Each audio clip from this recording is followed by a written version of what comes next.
The morning sun spilled through the windows of Maplewood Diner, catching on the chrome edges of the countertop and casting long shadows across the checkered floor. The air smelled of butter and coffee, a comforting constant in a town where little else remained certain. Sarah Mitchell sat alone at a corner booth, her wheelchair positioned at an angle that allowed her to see most of the diner while still maintaining some privacy. Her fingers, once calloused from years of gymnastics, now moved delicately across the page of her sketchbook, capturing the weathered face of an elderly man sipping coffee 3 tables away. The jukebox in the corner played Bruce Springsteen's Born in the USA, a fitting anthem for this slice of 1987 small-town America. On the television above the counter, President Reagan addressed the nation about something Sarah wasn't paying attention to. Millhaven, Pennsylvania had bigger problems than whatever was happening in Washington. The steel mill that had once been the town's lifeblood had closed 2 years ago, leaving half the population unemployed and the other half wondering if they would be next. Sarah's pencil paused over the paper as the bell above the door jingled. She didn't need to look up to know who had entered. The sudden hush of conversation told her everything. Dean Harrington and his friends had arrived, bringing with them the swagger that came from being the son of the town's mayor. Sarah lowered her head, focusing intently on her drawing, hoping they wouldn't notice her. It had been foolish to come here alone, but the diner had the best pancakes in town, and she refused to let fear dictate her life more than her wheelchair already did. Well, look who it is, Dean's voice carried across the diner. If it isn't the artist formerly known as Standing. Sarah's jaw tightened, but she didn't look up. 2 years had passed since the car accident that took her legs, and still Dean couldn't let go of their high school rivalry. Before the accident, Sarah had been Millhaven High's star gymnast, destined for a college scholarship. Dean had been the baseball star with a mean streak. Their paths had crossed when Sarah's satirical drawing of Dean had made it into the school paper, earning her his eternal enmity, and him a month of mockery. Dean's expensive Nike sneakers appeared in Sarah's peripheral vision, followed by his designer jeans and varsity jacket. The red and white of Millhaven High's colors seemed garish in the soft light of the diner. "I'm talking to you, wheel girl," Dean said, his voice lower now, meant only for her ears. Sarah finally looked up to her green eyes meeting his blue ones without flinching. "I'm trying to enjoy my breakfast, Dean. Don't you have something better to do? Like practicing how to throw a ball without dislocating your shoulder again?" Dean's face darkened at the reminder of his failed tryout for the minor leagues. Behind him, his two friends exchanged glances. They were all 19, same as Sarah, but in this moment they seemed younger, childish in their petty cruelty. From the kitchen doorway, Frank Calloway watched the interaction with concern etched into his weathered face. At 68, the former Marine had seen his share of bullies, both on the battlefield during the Korean War and in the decades since. He caught the eye of Jake Turner, the new waiter who was refilling coffee cups across the room. Jake nodded slightly, understanding the silent communication. "Everything all right over here?" Jake asked, approaching Sarah's table with a coffee pot in hand. At 26, Jake was older than the teenagers, but still young enough to seem approachable. His short haircut and rigid posture betrayed his military background to those who knew what to look for. "Fine," Sarah said, not wanting to create a scene. Dean smirked. "Just catching up with an old friend. Isn't that right, Sarah?" Sarah's plate of pancakes sat before her untouched. She'd been saving them, savoring the anticipation almost as much as she would the taste. Dean noticed her gaze drift to the food, and something cruel flickered in his eyes. "Still drawing your little pictures?" Dean asked, reaching for her sketchbook. "Let's see what we've got here." Sarah pulled the book away. "Don't touch my things." "Or what? You'll run away." Dean laughed, and his friends joined in. Jake set down the coffee pot. "I think the lady asked you to leave her alone." Dean turned, sizing up Jake with a dismissive glance. "You new in town? You should know who you're talking to. My father owns half of Millhaven, including this dump." "And your father might own the building," Jake replied evenly, "but in here, everyone deserves respect." From his booth across the diner, an older man watched the escalating situation with keen interest. William Wild Bill Cooper had seen trouble brewing the moment Dean and his cronies walked in. At 72, Bill had long ago learned to read a room, a skill that had kept him alive through frozen Korean battlefields in the tumultuous decades that followed. He noted the tension in Jake's shoulders, the protective stance Frank had taken at the kitchen door, and most importantly, the defiance in Sarah's eyes. Dean turned his attention back to Sarah. You know I never did thank you for that drawing you did of me. The one where I was striking out while checking myself out in a mirror. Real creative. Just telling it like I saw it, Sarah replied, her voice steady despite her racing heart. Dean's smile vanished. In one swift motion, he slapped his hand against the edge of Sarah's plate, sending pancake syrup and dishes crashing to the floor. The sound echoed through the diner, punctuated by a few gasps from other customers. Oops, Dean said flatly. Guess you won't be eating those. Sarah stared at the mess her breakfast scattered across the checkered tiles. Something inside her snapped. She grabbed her glass of water and threw it directly into Dean's face. The liquid splashed across his perfect hair and designer clothes dripping down onto his white sneakers. Dean's face contorted with rage. You crazy bitch. He grabbed the handles of Sarah's wheelchair and jerked it backward. Bill Cooper had seen enough. He quietly slipped out of his booth and through the diner's side door.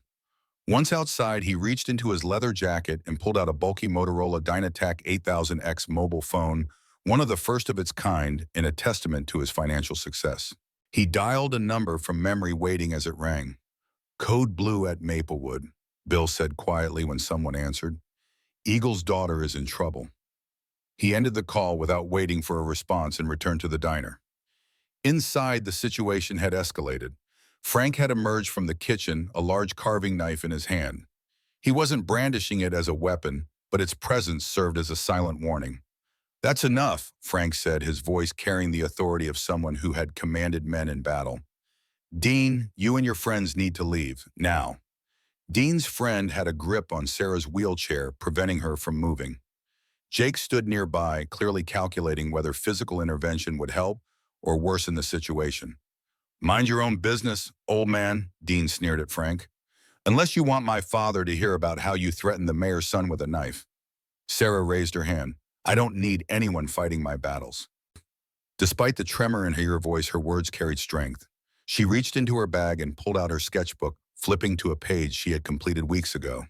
The drawing showed a man in military dress uniform, his face weathered but proud. Beneath the portrait she had written, Courage is not the absence of fear, but the triumph over it. This is my father, Sarah said, turning the book so Dean could see. Master Sergeant James Mitchell, Silver Star, recipient. He taught me that bullies like you are just cowards wearing masks of confidence. She closed the book gently. He also taught me that sometimes the best response is to stand your ground, even when you can't stand at all. The diner had gone completely silent. Even the jukebox seemed to pause between songs, as if the building itself was holding its breath. Bill Cooper approached Dean, his footsteps deliberate against the linoleum floor. Without a word, he placed a metal challenge coin on the table beside Sarah. The Korean War veteran medallion gleamed under the fluorescent lights. That's the daughter of a hero's son, Bill said quietly to Dean. Think carefully about your next move. Dean looked at the coin, then at Bill's weathered face. Something in the old man's eyes made him take a step back. Whatever, Dean muttered, trying to maintain his facade of control. I don't have time for this anyway. He turned to leave, but as he passed Bill, he deliberately bumped his shoulder against the older man's. Bill barely moved his feet, planted with the stability of someone who had stood against artillery fire. The contrast between the elderly man's composed dignity and Dean's childish aggression was stark. Jake stepped forward. I think it's time for you to go, Dean. Dean pointed a finger at Jake. You just lost your job, whatever your name is. My father will hear about this. Your father doesn't own me, Jake replied. And my name is Turner, Jake Turner, former Army Ranger. You might want to remember that. Dean and his friends backed toward the door, their bravado diminishing with each step. This isn't over, Dean called as they left, the bell jingling with finality as the door closed behind them. The diner slowly returned to life. Frank returned the knife to the kitchen, while Jake helped Sarah clean up the mess on the floor. Bill sat down at Sarah's booth without invitation. Thank you, Sarah said to him, but that wasn't necessary. I can handle Dean Harrington. Bill's weathered face crinkled into a smile. I don't doubt that for a second, young lady. You've got your father's spirit. He extended a hand. William Cooper. Most folks call me Wild Bill, though that nickname's more ironic than accurate these days. Sarah shook his hand, surprised by the firmness of his grip. You knew my father. Bill nodded. Jim and I served together in Korea. chosen Reservoir winner of 1950. Coldest I have ever been in my life, and that includes growing up in Minnesota. His eyes took on a distant look. Your father saved our entire unit when Chinese forces had us surrounded. Led a counterattack that opened an escape route. 17 men made it home because of him. Sarah stared at Bill. Her mother had told her stories of her father's heroism, but hearing it from someone who had been there made it real in a way it had never been before. He never talked about it, she said quietly. The best ones never do, Bill replied. He gestured to Jake, who was clearing the last of the broken dishes. Frank, bring this young lady a fresh plate of pancakes. On me. Frank nodded from across the diner. Coming right up, Bill. Jake finished cleaning and took a seat at the counter, keeping a watchful eye on the door in case Dean returned. Sarah noticed how he positioned himself with a clear view of both entrances, another habit from military training. My father died when I was 12, Sarah told Bill. Car accident. Ironic that 4 years later another crash would put me in this chair. She tapped the wheel of her wheelchair. Mom says we both got his stubborn streak. He refused to die in Korea, and I refused to die on Route 16. Bill's eyes softened. Jim was more than just stubborn. He was principled, always stood up for what was right even when it wasn't popular. He hesitated, then reached into his wallet and pulled out a faded photograph. This might surprise you. Sarah took the photo, her eyes widening at what she saw. The image showed a group of men in leather jackets standing beside motorcycles. In the center stood her father, younger than she had ever seen him, in pictures his arm thrown around the shoulders of a much younger Bill. The Iron Veterans, Bill explained. Motorcycle club founded by Korean war vets who needed the Brotherhood after coming home. Your father was a founding member. Sarah stared at the photo, unable to reconcile this image with the straight-laced father she remembered. Mom never told me. After he met your mother, he didn't ride as much, but he never formally left the club. Bill tapped the patch visible on her father's jacket in the photo. Once an Iron Veteran, always an Iron Veteran. Jake approached the table, having overheard the conversation. Master Sergeant Mitchell, he said with respect. He was a legend among the younger guys, too. Sarah looked up at him, confused. You knew my father? Jake nodded. He was my training officer when I first enlisted. Toughest instructor at Fort Benning, but also the fairest. He's the reason I made it through Ranger School. He smiled slightly. I've been trying to track down his family since I got discharged last year to tell them what an impact he made. Never thought I'd find you here. Sarah felt overwhelmed by these connections to her father that had suddenly appeared. For years after his death, it had been just her and her mother keeping his memory alive through stories and the few photographs they had. Now suddenly here were people who had known him in ways she never had. He would be proud of you, Jake said, noticing her expression. Standing up to that jerk took courage. Frank arrived with a fresh plate of pancakes, setting them down in front of Sarah. On the house, he said, ignoring Bill's attempt to pay. Any daughter of Jim Mitchell eats free in my diner. Sarah looked around at these three men, each connected to her father in different ways, each now standing up for her. Thank you, she said, her voice thick with emotion. The moment was interrupted by the sound of car doors slamming outside. Through the window, Sarah could see Dean returning with two much larger friends, members of the football team, judging by their size. Looks like trouble's back, Jake muttered. Frank reached for the phone behind the counter. I'll call the police. Don't bother, Bill said, his eyes still on the approaching young men. Sheriff's on Harrington's payroll. They'll take 30 minutes to respond, and then they'll do nothing. The bell jangled as Dean pushed through the door, his two massive friends flanking him like bodyguards. His hair was still damp from Sarah's water attack, and his eyes burned with humiliation turned to rage. You think that was funny? Dean demanded, striding towards Sarah's table. Nobody makes a fool out of me in public. Jake moved to intercept, but one of Dean's friends stepped in front of him. The size difference was considerable, with the football player towering over Jake's compact frame. Bill remained seated, seemingly unconcerned by the escalating situation. You've already made a fool of yourself, son. No help needed from anyone else. Dean ignored him, focusing on Sarah.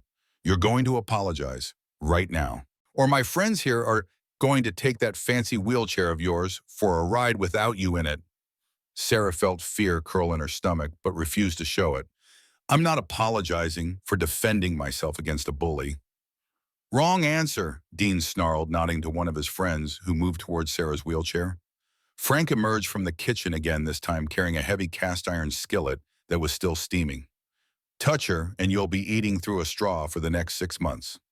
The football player hesitated, looking to Dean for guidance. The other customers in the diner had gone silent again, some leaving money on their tables and quietly exiting, others watching with morbid fascination. Bill Cooper slowly stood up, his movements deliberate and unhurried. Dean, did your father ever tell you about a group called the Iron Veterans? Dean frowned, momentarily distracted. What? The Iron Veterans, Bill repeated. Motorcycle club founded after the Korean War. Your father knows us well. He cocked his head slightly. Very well indeed. Before Dean could respond, the distant rumble of motorcycle engines became audible. The sound grew steadily louder, like approaching thunder on a clear day. Bill smiled, the expression transforming his weathered face into something almost predatory. Perfect timing. Outside, the first of the motorcycles pulled into the diner's parking lot. Not just any motorcycles, but vintage Harley-Davidsons, their chrome gleaming in the morning sun. One after another, they arrived, forming a perfect line across the front of the diner.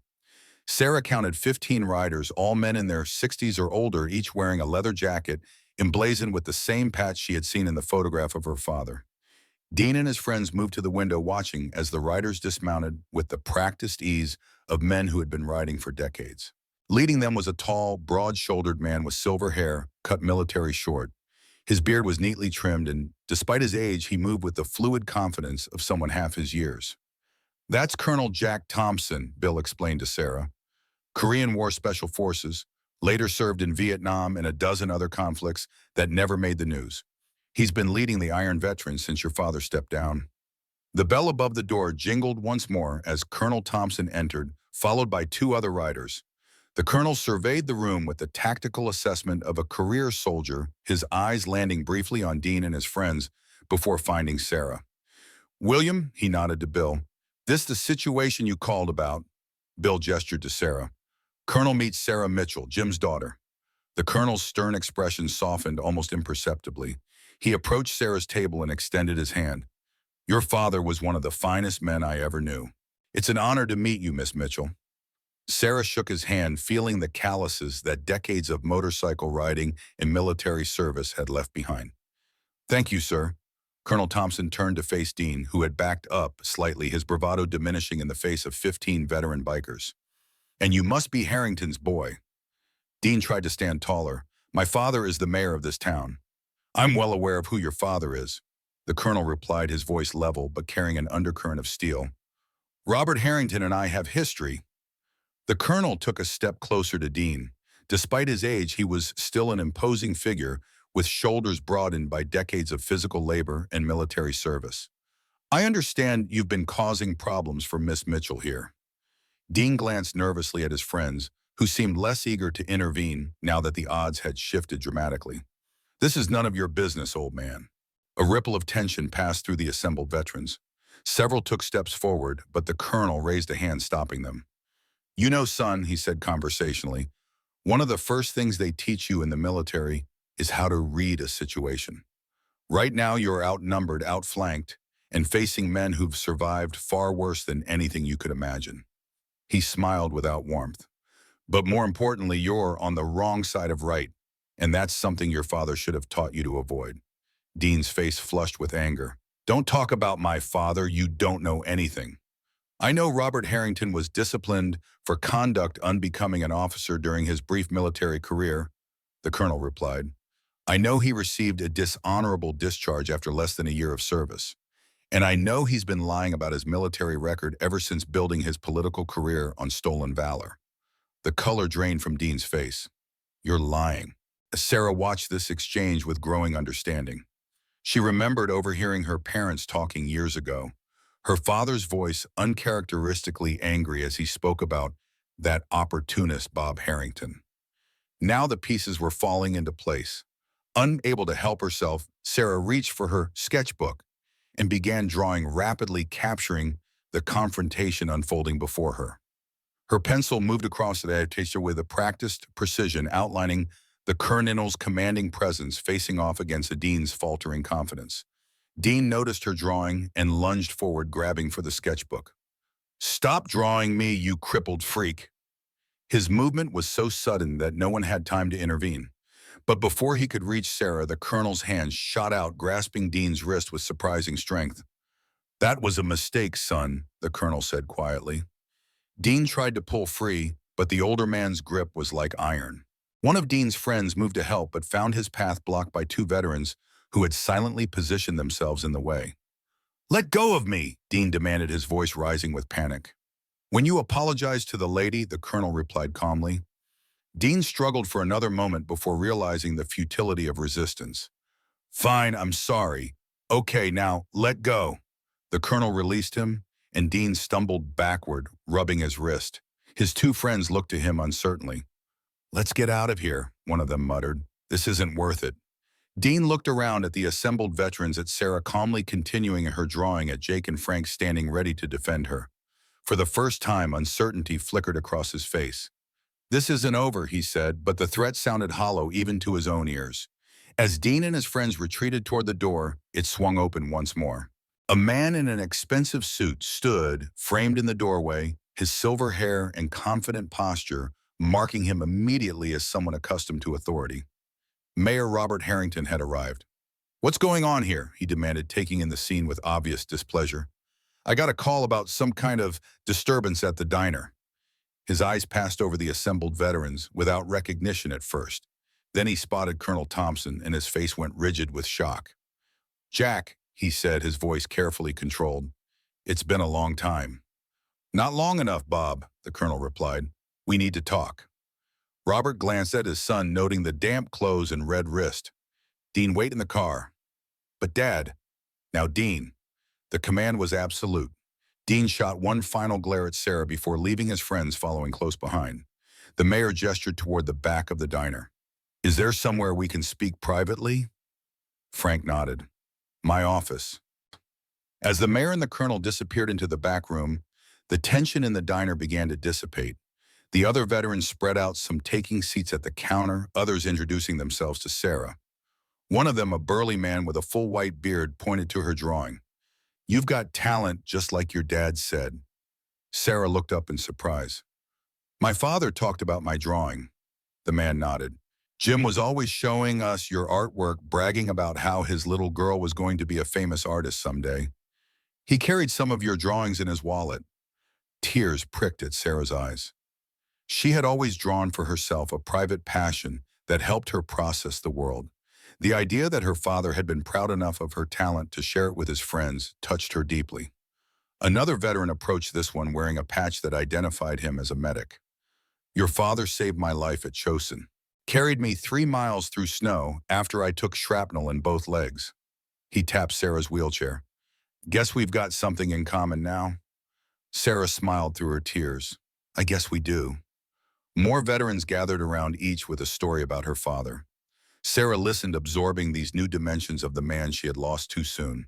As they talked, she continued sketching, capturing their faces, their expressions, creating a visual record of this unexpected reunion. Jake brought coffee for everyone, moving with the efficiency of someone used to serving groups. He paused beside Sarah, watching her draw. "You really are talented," he said quietly. "Thanks," Sarah replied, adding shading to the portrait she was working on. "I always wanted to be an artist, but after the accident, it became more than a dream. It became therapy." Jake nodded in understanding. "After I came back from Grenada, I had nightmares. Drawing helped me too, though I'm nowhere near as good as you." Before Sarah could respond, the door to Frank's office opened, and the colonel emerged alone. His face was grim as he approached the group. "Where's the mayor?" one of the veterans asked. "Taking a moment to collect himself," the colonel replied. He turned to Sarah. "Miss Mitchell, I'm afraid I have some disturbing news about your accident." Sarah set down her pencil, a sense of foreboding washing over her. "What about it?" "The road where your accident occurred was built by Harrington Construction. According to documents we've obtained, they cut corners on materials, ignored safety regulations, and bribed inspectors to look the other way." The colonel's voice was gentle but firm. "The guardrail that failed was improperly installed. It should have prevented your car from going down that embankment." Sarah felt as if the air had been sucked from the room. Are you saying my accident wasn't an accident? I'm saying it was preventable. And Robert Harrington is directly responsible for the conditions that caused it. The implications washed over Sarah in waves. Her life in a wheelchair, the pain she had endured, the dreams she had abandoned, all because of corruption and greed. She looked toward the office where the mayor remained hidden. Did he admit it? She asked. The colonel nodded. He did, and more. Your father suspected something was wrong with the municipal contracts Harrington was receiving. He was asking questions, reviewing documents. You think that's why Dad had that falling out with the mayor before he died? Sarah asked, pieces of her childhood memories suddenly realigning. I think your father was a threat to Harrington's operation, the colonel said carefully. And while I can't prove it yet, I find the timing of his fatal accident suspicious. A cold shock ran through Sarah. She had never questioned the circumstances of her father's death. A rainy night, a slick road, a tragic accident. But now doubt crept in like a poison. The door to Frank's office opened again, and Mayor Harrington emerged, his face ashen. He looked at the assembled veterans, at Sarah, and then at his own hands. I've made mistakes, he said, his voice barely audible. Terrible mistakes. Mistakes, the word burst from Sarah with unexpected force. You call ruining lives a mistake? The mayor flinched as if she had struck him. I never meant for anyone to get hurt. But they did, Sarah replied, her voice steady despite the storm of emotions inside her. I did, and maybe my father too. Robert Harrington had no response to that. He straightened his tie, a reflexive gesture that seemed absurdly inadequate to the moment. I need to speak with my lawyer, he said finally, and my son. As he left the diner, the bell jingling with inappropriate cheerfulness, Sarah felt a strange mixture of vindication and emptiness. Learning the truth should have been cathartic, but instead, it had only opened new wounds. The colonel placed a hand on her shoulder. This isn't over, Miss Mitchell. We came here today because Bill called, but we're staying because justice hasn't been served. The Iron veterans take care of their own, and Jim Mitchell was one of our own, which makes you family too. Sarah looked up at him, then at the circle of veterans surrounding her. Men who had fought in wars, who had seen the worst of humanity, now standing ready to fight for her. And beyond them, Jake and Frank, new allies in an unexpected battle. What happens now? She asked. The colonel's weathered face creased into a determined smile. Now we do what the Iron veterans have always done. We ride together against the storm. Outside, the line of motorcycles gleamed in the sun, their engines silent but ready. Sarah wheeled herself to the window, looking at them not as symbols of rebellion, but as chariots of justice. In her mind, she could almost see her father among them, leather jacket on his shoulders, the wind in his hair. For the first time since her accident, Sarah felt something beyond acceptance or resignation. She felt purpose. And as the morning sun climbed higher in the Pennsylvania sky, casting long shadows from the motorcycles across the diner's parking lot, she knew that her life was about to change once again. The distant rumble of thunder echoed across the valley, promising a storm to come. But Sarah Mitchell was no longer afraid of storms. She was becoming one. The Iron Veterans Clubhouse stood on the outskirts of Mill Haven, a converted warehouse that had once served as a storage facility for the now defunct steel mill. From the outside, it looked unremarkable, its weathered brick facade and small windows, giving little indication of what lay within. A simple sign above the entrance displayed their emblem, an eagle clutching a motorcycle chain wings, spread against a backdrop of the American flag. Sarah Mitchell sat in her wheelchair at the entrance, momentarily hesitant. 2 hours had passed since the confrontation at Maplewood Diner. Colonel Thompson had invited her to their meeting place, promising answers about her father and the accident that had changed her life. The sound of her mother's warning echoed in her mind, be home by dinner, stay safe, call if there's trouble. But some truths were worth seeking, even if they led to uncomfortable places. She pushed forward, the door swinging open more easily than expected. Inside, the clubhouse revealed itself as a surprisingly warm and organized space. The main room was large, with exposed beams overhead and concrete floors softened by area rugs. Vintage motorcycles lined one wall, each one pristine, each with a small plaque naming its owner in military service. Photographs covered another wall, hundreds of them, telling the story of the Iron veterans across decades. Colonel Thompson stood near a large wooden table at the center of the room, deep in conversation with several other veterans. He looked up as Sarah entered, his stern face softening slightly. "Miss Mitchell," he acknowledged, crossing the room to greet her. "Thank you for coming." Sarah wheeled herself further inside, taking in the memorabilia and military honors displayed throughout the space. "This isn't what I expected." The colonel smiled. "People often have misconceptions about motorcycle clubs. The media portrays us as outlaws and troublemakers. The reality is more complex." He guided her toward the wall of photographs, pointing to an image of young men in military uniforms standing beside early model motorcycles. The Iron Veterans began in 1954, founded by Korean War veterans who found civilian life challenging.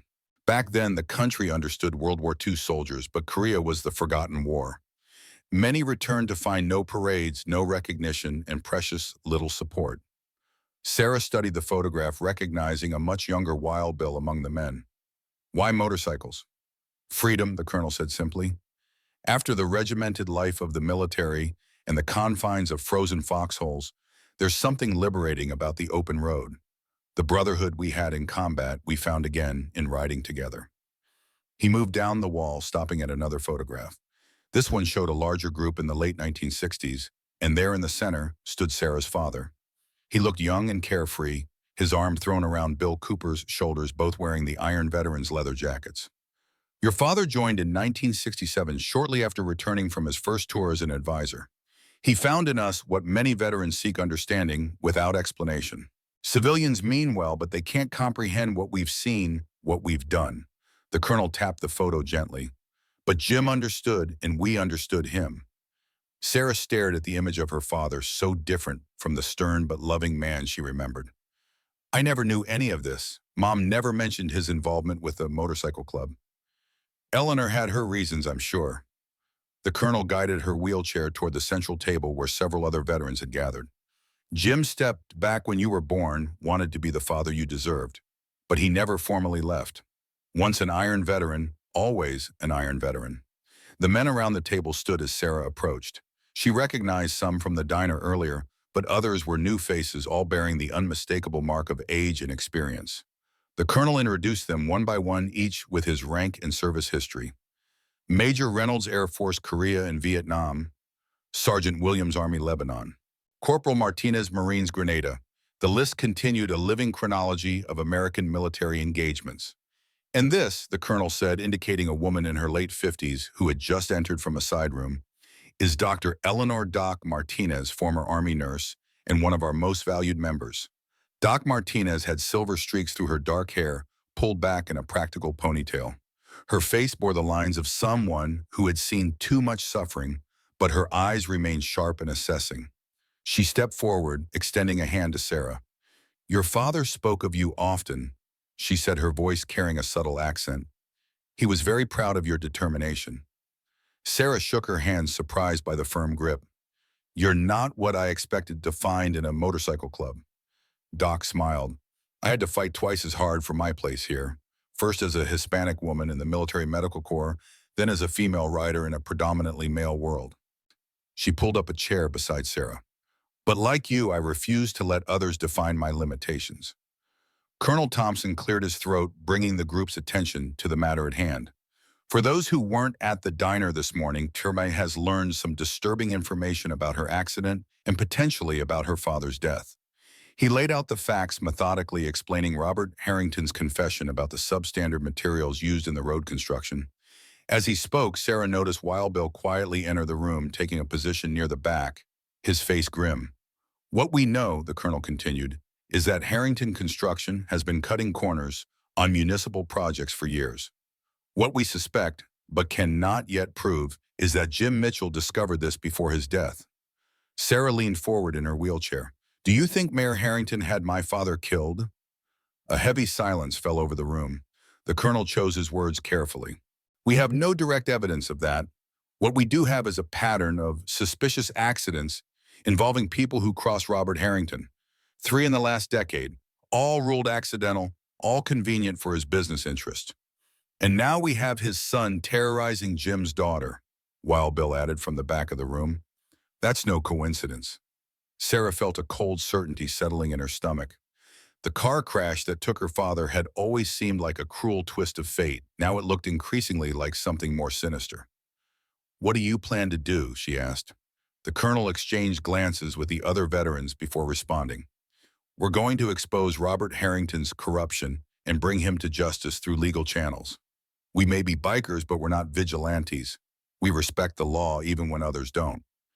He spread several folders on the table, opening them to reveal documents, photographs, and what appeared to be financial records. "We've been gathering evidence for months. One of our members works in the county records office. Another is a retired building inspector. They've documented dozens of violations, bribes, and cover-ups." Sarah looked through the nearest folder, recognizing the location of her accident in some of the photographs. Seeing the mangled guardrail that had failed to protect her car sent a shiver down her spine. "What's missing," the colonel continued, "is a compelling witness, someone who can put a human face to these crimes. That's where you come in, if you are willing." Sarah closed the folder, looking up at the circle of veterans surrounding her. "You want me to testify against the most powerful man in Millhaven?" Doc Martinez placed a hand on Sarah's shoulder. "Only if you choose to. We understand the risks involved." Sarah thought about her life since the accident. The pain, the surgeries, the abandoned dreams of gymnastics competition. The nights spent crying when no one could see the frustration of adapting to a world not designed for wheelchairs. All because Robert Harrington had valued profit over safety. "I'll do it," she said firmly, "but I want to understand everything first. No more secrets, no more half-truths." The colonel nodded, satisfaction evident in his weathered face. "Then let's begin with what we know about your father's investigation." For the next hour, the Iron veterans laid out their case piece by painstaking piece.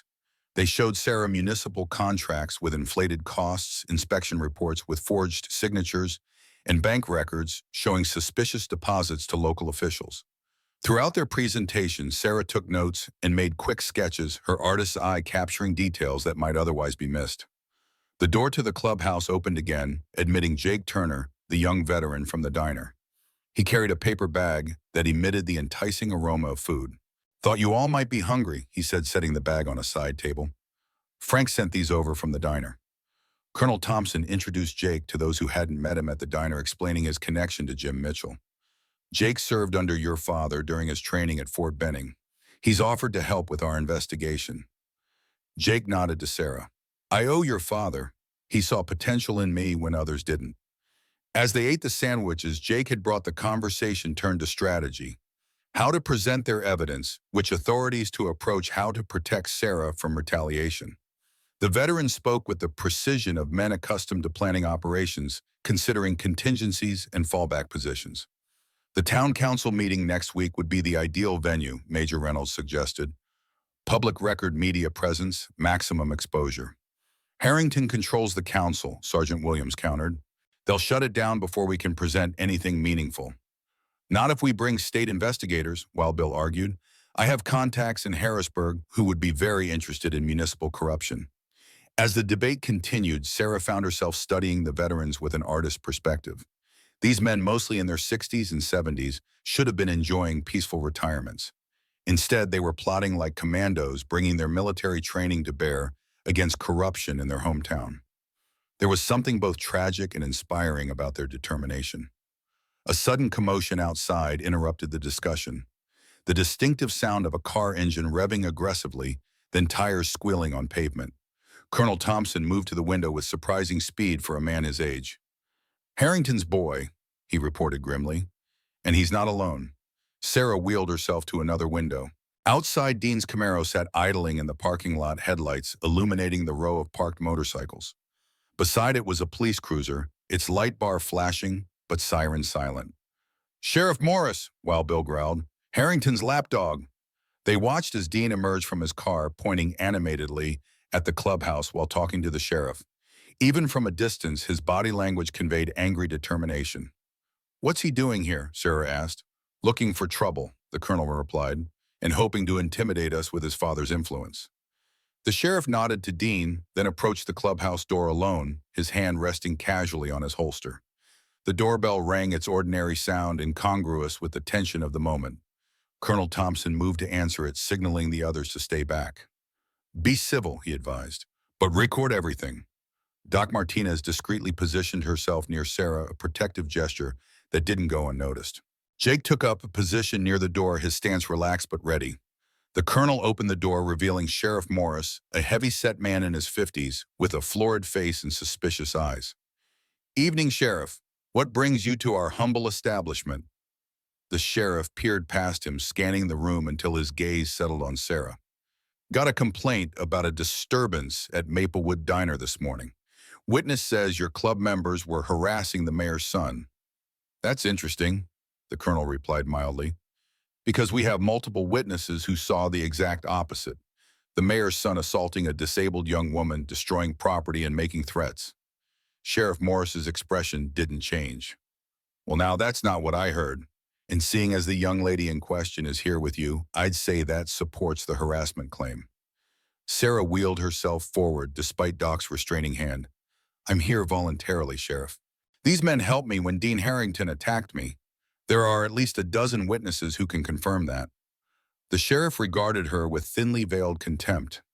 "Miss, I understand you've had a hard time since your accident, but making false accusations against the mayor's son isn't going to help your situation." The colonel's posture stiffened, almost imperceptibly. "Are you threatening this young woman, Sheriff?" "Just stating facts, Thompson. Nobody likes troublemakers in Millhaven."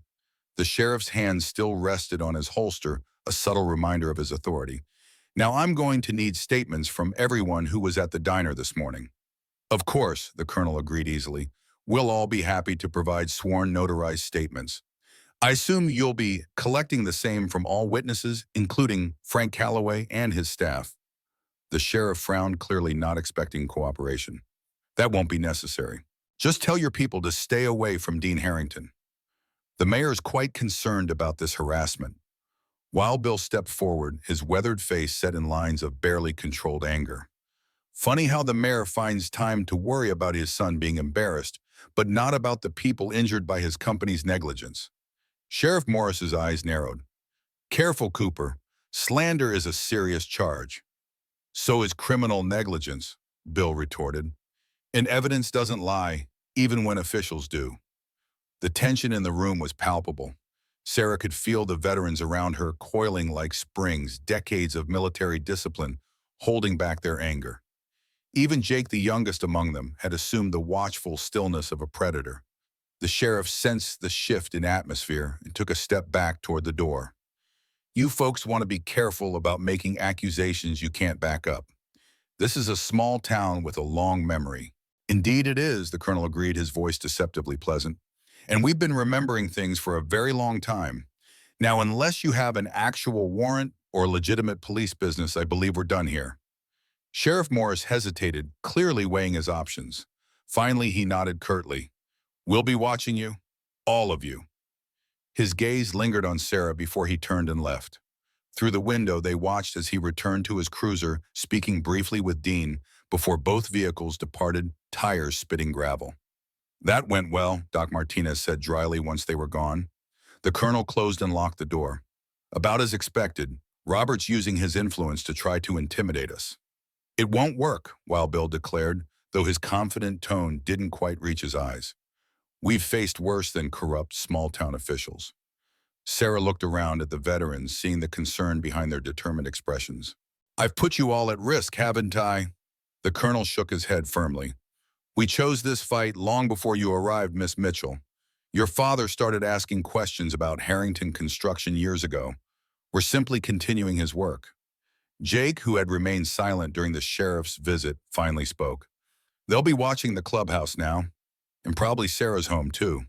The implications settled over the room. Sarah thought of her mother working the night shift at the hospital, unaware of the gathering storm.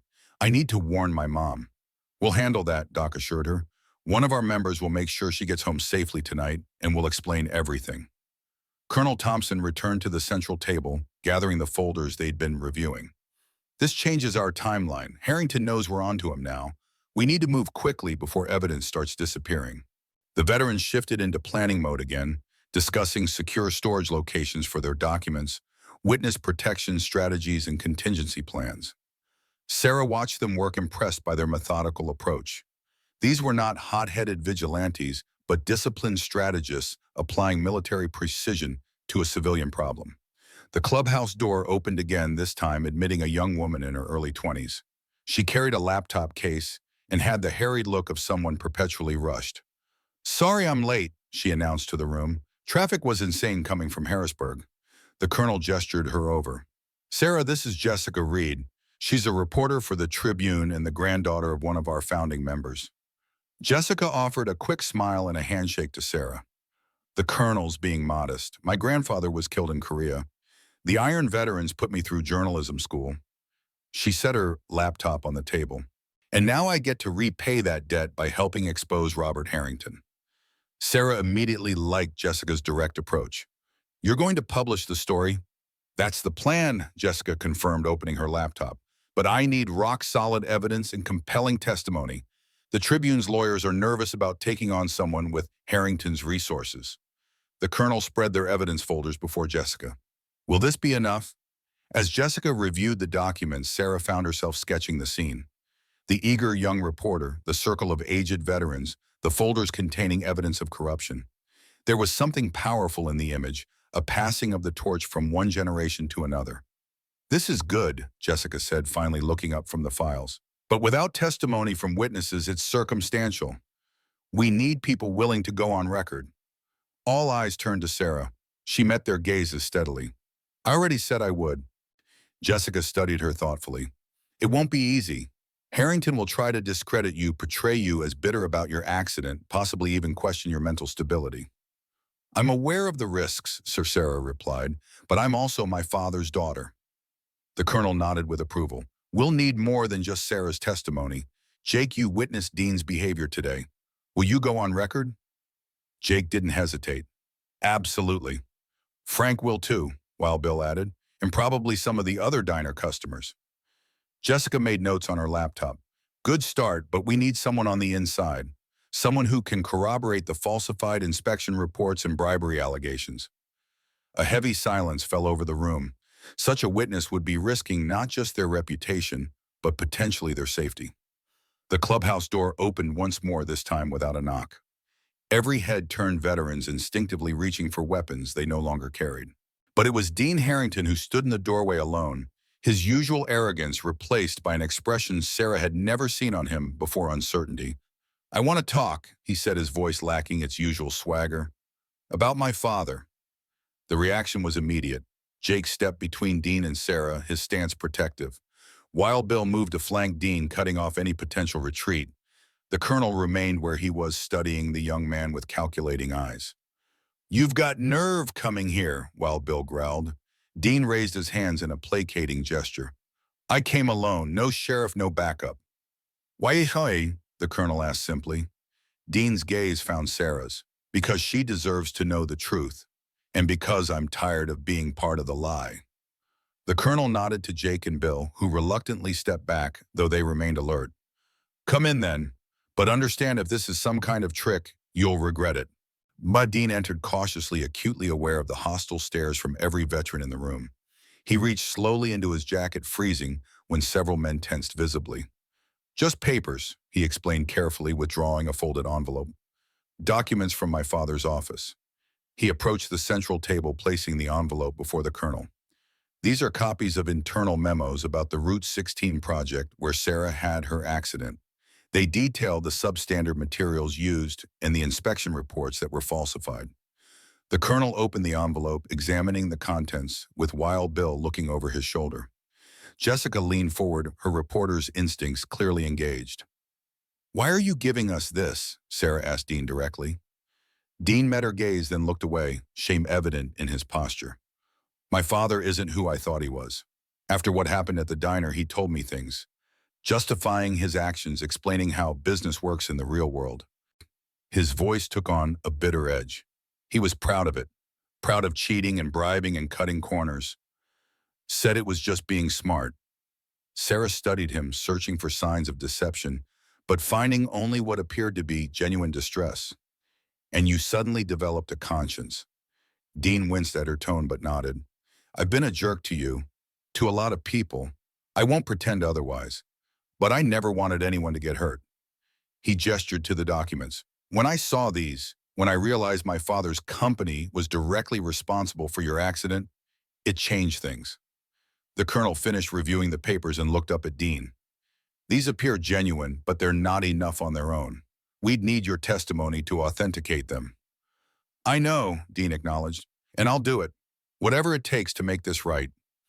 Sarah exchanged glances with the colonel, seeing her own skepticism reflected in his eyes. Dean's apparent change of heart seemed too sudden, too convenient.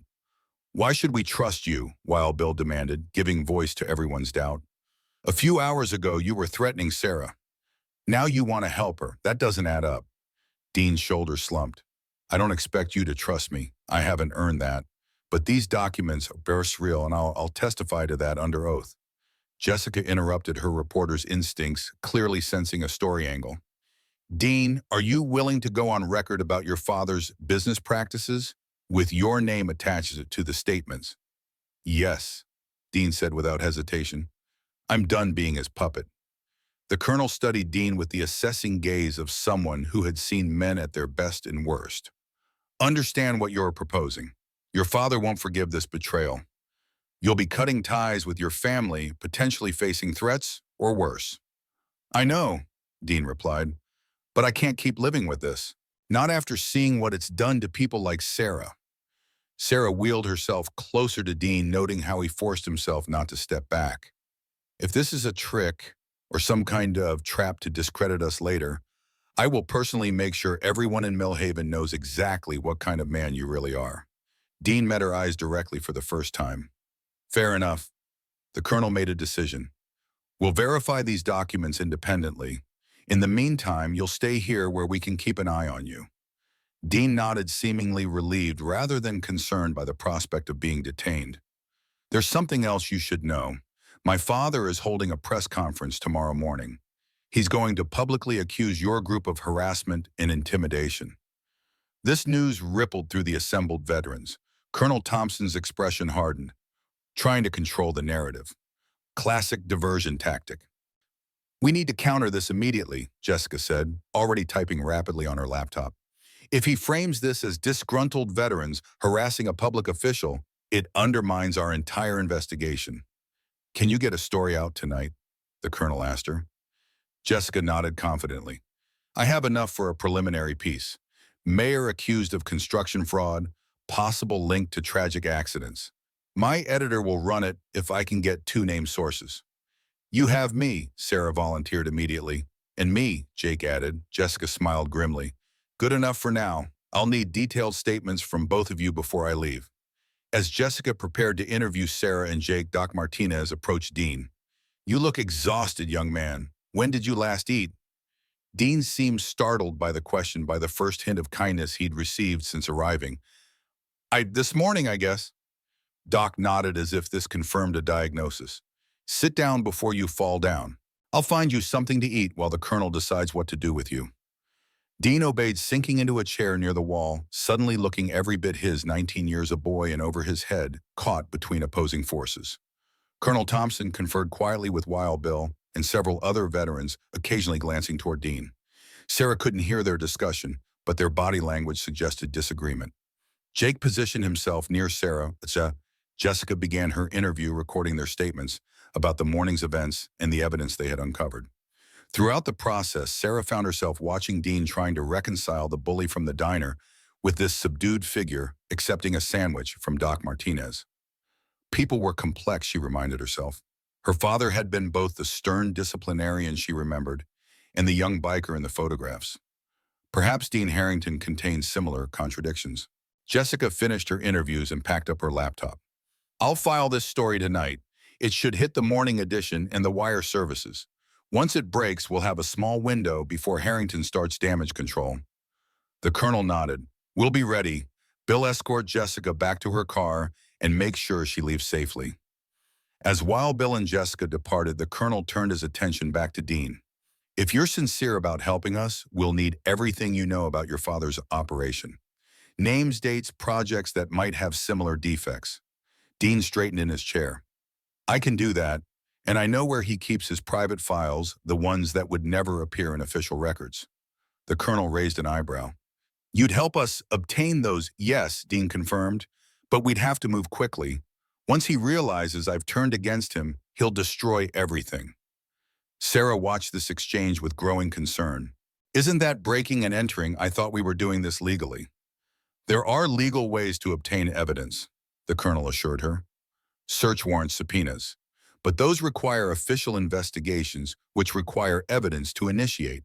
It's a circular problem. So we're considering illegal means. Sarah concluded, not entirely comfortable with the idea. The colonel chose his words carefully. We're considering all options to secure justice for you and others harmed by Robert Harrington's actions. Sometimes the moral path and the legal path diverge. Sarah thought about this. Her father had been a man who believed in rules and order, but he had also been an iron veteran, part of a brotherhood that operated outside conventional boundaries. What would he advise in this situation? Before she could respond, her phone rang. Checking the display, she saw it was her mother. "Mom," she answered suddenly, aware of how late it had gotten. "I'm sorry, I should have called." Her mother's voice cut her off tight with fear. "Sarah, where are you? There are police at our house. They're asking questions about you and some motorcycle gang." Sarah felt a chill run down her spine. "I'm safe, Mom. I'm with friends of Dad's, the Iron veterans." "The Iron," her mother's voice faltered. "Sarah, come home now, please. Whatever you're involved in, it's not worth this." Colonel Thompson had moved closer, alerted by Sarah's expression. She covered the phone with her hand. "Police are at my house questioning my mother." The colonel's face darkened. "Harrington's moving faster than we anticipated." He gestured to two veterans near the door. "Reynolds, Williams, go to the Mitchell residence immediately. Identify yourselves as friends of Jim's and make sure Eleanor is safe." The men nodded, grabbing their jackets and keys before heading out. Sarah returned to her call. "Mom, some friends are coming to help. They knew Dad from his military days. Trust them, okay?" "Sarah, what have you gotten yourself into?" Her mother sounded close to tears. "The truth, Mom. About my accident, about Dad's death. I'll explain everything when I see you." Sarah hesitated, then added, "I love you." She ended the call, looking up at the colonel with determination. "I need to go home." He shook his head firmly. "Not yet. It's too dangerous until we know what we're dealing with." "That's my mother," Tira insisted. "I can't leave her to face this alone." "Reynolds and Williams will ensure her safety," the colonel assured her. "They're former special forces, more than capable of handling a few local police." Sarah wasn't satisfied. "This isn't a military operation, Colonel. It's my life and my mother's. I have to go home." Jake stepped forward. "I'll take her. I can keep her safe and bring her back if necessary." The colonel considered this, clearly weighing options and risks. "Very well. But take the back roads, avoid main streets where the sheriff might have patrols." Dean spoke up unexpectedly. "My father will have people watching Sarah's house. They'll follow anyone who leaves with her." All eyes turned to him. The colonel's expression was calculating. "You seem very certain about your father's tactics." Dean shrugged, uncomfortable under their scrutiny. "I've seen how he operates when someone threatens his interests. He's thorough." "Then we'll need a diversion," Wild Bill announced, having returned from escorting Jessica. "Something to draw attention away from Sarah's departure." The colonel nodded slowly, a plan clearly forming in his mind. "Bill, take 5 men and your bikes. Make yourselves visible on the main road heading toward the mayor's neighborhood. Nothing illegal, just enough presence to attract attention." Bill grinned, a spark of the younger man showing through his weathered features. "Like old times." Meanwhile, the colonel continued, "Jake will take Sarah home through back roads. Dean, you stay here with Doc and myself. I have more questions about these documents." Sarah felt a moment of vertigo as the veterans sprang into action around her. Within minutes, Wild Bill and his chosen riders were pulling on leather jackets and gloves, checking their motorcycles with practiced efficiency. Jake helped Sarah gather her belongings, speaking quietly about the route they would take. Dean watched all this with a strange expression, something between awe and regret. "They move like a military unit." "They are a military unit," Doc Martinez told him, "just without the uniforms. Decades of training don't disappear with discharge papers." Outside engines roared to life as Wild Bill's team prepared to create their diversion. The sound sent a shiver down Sarah's spine, not of fear, but of recognition. These were the sounds that had heralded help this morning at the diner, the mechanical voice of justice approaching. Jake wheeled Sarah toward the side door where his truck was parked. Readied, Sarah looked back at the assembled veterans at Dean sitting uncomfortably under the colonel's watchful eye at the wall of photographs documenting decades of brotherhood. In just one day, her understanding of her father, her accident, and her hometown had been completely upended. Nothing would be the same after tonight. Ready? She confirmed, feeling the weight of her father's legacy settling on her shoulders like an invisible mantle. As Jake helped her into his truck and stowed her wheelchair in the back, Sarah could hear the thunderous departure of Wild Bill's joint team, Harley engines echoing across the night like a battle cry. The sound faded as Jake drove them away from the clubhouse, taking a narrow service road that wound behind the abandoned industrial area. Sarah stared out the window at the passing shadows of Millhaven. The town she had known all her life suddenly seemed alien, a place of secrets and corruption hidden beneath familiar facades. But there was comfort in knowing she wasn't facing these revelations alone. The Iron veterans had her back just as they had once stood beside her father. Jake drove in silence for several minutes before speaking. Your father would be proud of you, you know, standing up against Harrington, not backing down when things got tough. Sarah turned from the window to study his profile in the dim dashboard light. Did you know him well? My father? Jake kept his eyes on the road, navigating the unfamiliar back route with careful attention. As well as any junior officer knows, a senior non-com, I suppose. He was tough, but fair. Pushed us harder than anyone, but never asked for anything he wasn't willing to do himself. He smiled slightly at a memory. Once during a training exercise, I fell behind. Exhaustion, dehydration. Your father could have failed me right there, but instead, he stayed back, got me on my feet, and helped me catch up with the group. That sounds like him, Sarah said softly. He talked about you all the time, Jake continued. Showed us pictures of your gymnastics meets. Said you had more determination in your little finger than most soldiers had in their whole bodies. Sarah felt tears threatening and blinked them away. I wish he could see me now. I'm not sure he'd recognize the person I've become. He'd recognize your courage, Jake assured her. That hasn't changed. They turned onto a tree-lined street that would eventually lead to Sarah's neighborhood. In the distance, they could hear motorcycle engines, the Iron veterans creating their diversion as planned. Do you think Dean is telling the truth? Sarah asked suddenly, about wanting to help us. Jake considered the question carefully. I think he's telling a version of the truth. Whether it's the whole truth remains to be seen. The colonel doesn't trust him. The colonel has survived this long by being cautious, Jake replied. But he's also a good judge of character. If he thought Dean was lying outright, he wouldn't have let him stay at the clubhouse. They fell silent as Jake turned onto Sarah Street, approaching her house with headlights dimmed. Several vehicles were parked outside, including a police cruiser and what appeared to be an unmarked town car. Trouble, Jake muttered, slowing the truck. That's Sheriff Morris's personal vehicle, not just a patrol car. Sarah leaned forward, anxiety clenching in her stomach. We need to get inside. My mom's alone with them. Not alone, Jake corrected, pointing to a motorcycle parked discreetly in the shadow of a large oak tree. Reynolds is already here. He parked the truck a few houses away, hidden from direct view of Sarah's home. Wait here while I assess the situation. No, Sarah said firmly. This is my home and my mother. I'm going in. Jake started to argue, but recognized the determination in her expression, the same look he had seen in her father's eyes during particularly challenging training exercises. All right, but stay behind me until we know what we're dealing with. He helped her into her wheelchair, and they approached the house cautiously. Through the front windows, they could see several figures in the living room, one of them gesturing emphatically. As they reached the porch, Sarah could hear her mother's voice, strained but resolute. I've told you everything I know. My daughter is 19 years old and free to associate with whomever she chooses. Unless you have a warrant, I'd like you to leave my home. Sarah exchanged a glance with Jake, drawing strength from his steady presence. Then she pushed open the front door, wheeling herself into the center of the confrontation that would change everything. Her mother's face registered shock, then relief at seeing her. Sheriff Morris turned slowly, his expression hardening when he spotted Jake behind her. Major Reynolds stood near the fireplace, his posture relaxed but vigilant, a silent guardian in this civilian battlefield. And there, seated comfortably in Sarah's father's old armchair, like he belonged there, was Robert Harrington, his politician's smile failing to mask the cold calculation in his eyes. Ah, Sarah, the mayor said smoothly, rising to his feet. We've been having the most interesting conversation about your new friends. Mayor Robert Harrington stood in the Mitchell family living room with the practiced ease of a man accustomed to commanding any space he occupied.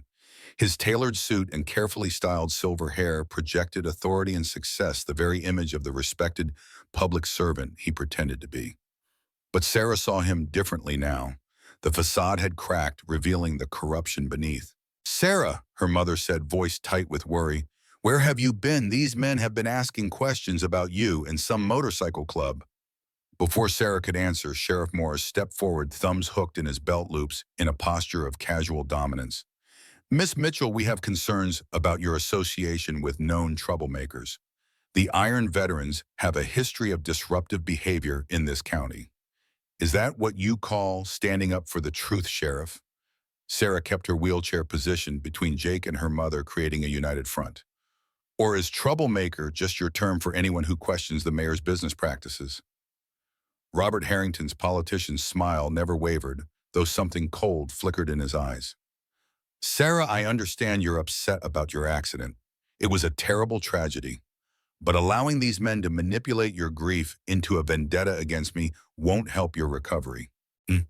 Manipulate?" Sarah's voice remained steady despite the anger building inside her. "They showed me documents proving your construction company used substandard materials on Route 16 where my accident occurred.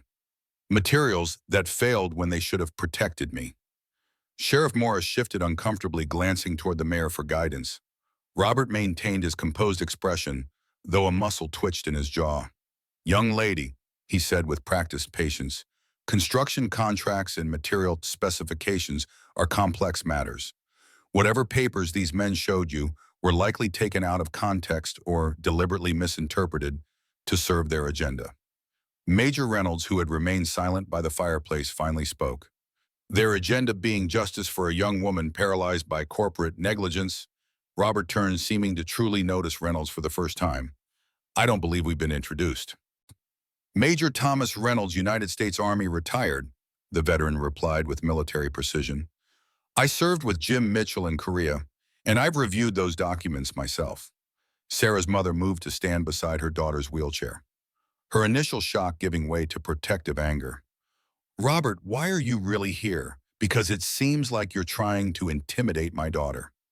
"Eleanor, please." Robert spread his hands in a gesture of innocence. "I'm simply concerned. When I heard Sarah was spending time with a motorcycle gang—" "They're not a gang," Sarah interrupted. "They're veterans who serve this country with honor, something you wouldn't understand given your dishonorable discharge." The mayor's carefully composed expression finally cracked. His face flushed red as Sheriff Morris and Sarah's mother both turned to him in surprise. "That's a malicious lie," he snapped, his cultivated charm evaporating. Jake stepped forward, placing a protective hand on Sarah's wheelchair. "Is it Colonel Thompson seems to remember your military record quite clearly, as do several other Iron veterans who served when you did." Robert regained his composure with visible effort. "Ancient history distorted by men with grudges. My service record is a matter of public pride in this town." "Because you lied about it," Sarah pressed. "Just like you lie about everything else." The mayor's eyes narrowed as he assessed the situation. Whatever intimidation he had planned clearly wasn't working. "Sheriff, I believe we've taken enough of Mrs. Mitchell's time this evening. Thank you for your cooperation, Eleanor." Sheriff Morris nodded, though he appeared confused by the sudden retreat. "We'll be in touch if we have more questions." "You'll need a warrant next time," Sarah's mother replied coldly. "And a legitimate reason." The mayor paused at the door, looking back at Sarah with an expression that sent ice through her veins. It wasn't anger or even hatred. It was calculation, the look of a man reassessing his strategy. "Sarah," he said quietly, "think carefully about the path you're choosing.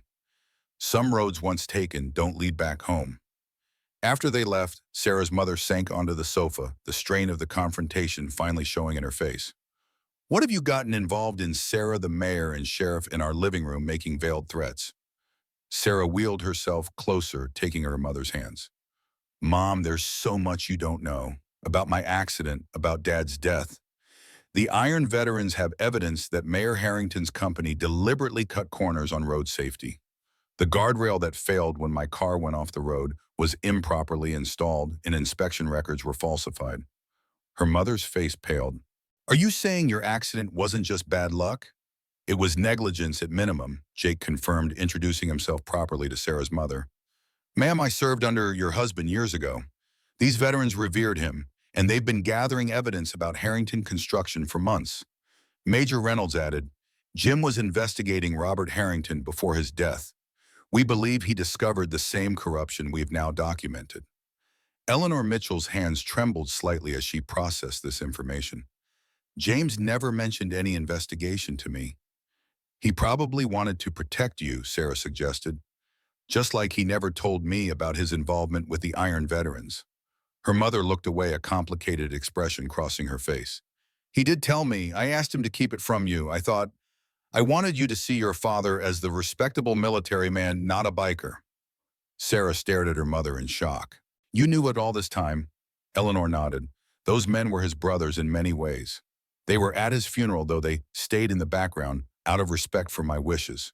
She looked up at Reynolds. I never thanked them properly for the honor guard they provided. Jim earned that honor, Reynolds replied simply. Sarah felt pieces of her father's life clicking into place, creating a more complete picture than she'd ever had before. Mom, the Iron Veterans think Dad's death might not have been an accident either. Her mother's breath caught. What? There's no definitive proof, Jake cautioned Dunn. But the pattern of accidents befalling people who investigated Harrington construction is suspicious. Eleanor stood abruptly, moving to the mantelpiece where family photographs chronicled their lives. She touched one of James Mitchell in his dress uniform, eyes distant with memory. James was always a careful driver. I questioned the accident report, but the police insisted the road was wet. He took the curve too fast. Her voice trailed off. Mom, Sarah said gently, there's going to be a town council meeting next week. The Iron Veterans plan to present their evidence publicly. I've agreed to testify about my accident. Her mother turned alarm clear on her face. Sarah, if what you're saying is true, these people are dangerous. Robert Harrington didn't come here tonight out of concern. He came to warn you off. I know, Sarah admitted, but I can't back down. Not if there's a chance Dad was murdered for what he discovered. Not when other people might get hurt by the same negligence that put me in this chair. Eleanor looked between her daughter Jake and Reynolds, recognizing the resolve in their faces. James would be proud of you, she said finally, and terrified for you just as I am. Mrs. Mitchell, Reynolds said respectfully, the Iron Veterans have a plan to protect Sarah and expose Harrington legally. But after tonight, it would be safer if both of you stayed elsewhere until the council meeting. We have a safe house prepared, Jake added. The colonel anticipated Harrington might try to intimidate you. Sarah's mother straightened her shoulders, a flash of steel showing through her concern. I won't be driven from my home by threats. James faced worse in Korea and never backed down. Mom, Sarah began, but Eleanor raised a hand to stop her. However, she continued, I think Sarah should accept your protection. I have colleagues at the hospital who would notice if I suddenly disappeared from my shifts. I can be your eyes and ears here. Reynolds nodded with approval. Jim chose his wife well. Sarah wasn't convinced. I don't want to leave you alone. I'll be fine, her mother assured her. The hospital administrator is Judge Wallace's brother-in-law. If anything happens, I have direct access to the one judge in town Harrington doesn't control. The sound of motorcycles rumbling down the street interrupted their discussion. Moments later, Wild Bill Cooper knocked at the door, his weathered face grim. We need to move, he announced after Reynolds let him in. Jessica's story just hit the Tribune's website. Harrington will be damage controlling by morning. Jake helped Sarah gather essential items while her mother packed medications and clothing. Within 20 minutes, they were ready to leave, the reality of their situation settling over them like a heavy cloak. At the door, Sarah embraced her mother tightly. Be careful. Call the number Jake gave you if anything seems wrong.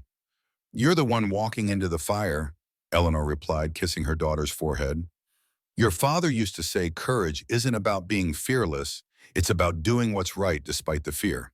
I remember, Sarah whispered, throat tight with emotion. Outside, several Iron Veterans had positioned their motorcycles as an escort. Jake helped Sarah into his truck, stowing her wheelchair in the back. As they pulled away, Sarah watched her childhood home recede in the side mirror, wondering when she would see it again and under what circumstances.